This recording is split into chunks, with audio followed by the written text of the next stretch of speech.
This will be a very brief video. It's on serial and parallel transmission. Only this says transmission because I misspelled it. Alright, let's take a look at the two. Serial transmission, as you can see, can only go one bit at a time like this, usually only one wire. And with parallel transmission, I can have multiple wires and I can get stuff there a lot faster. If you notice how fast these letters fill up here, it fills up almost instantly on this side. Over on this side, it takes a little bit of time to fill that up. So parallel transmission is faster.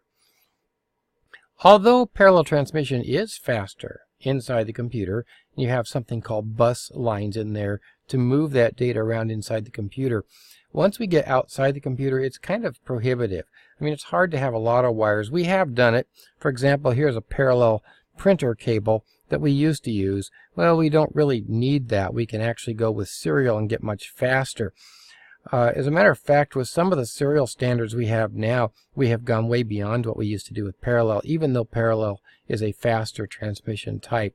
And there are some issues that go on.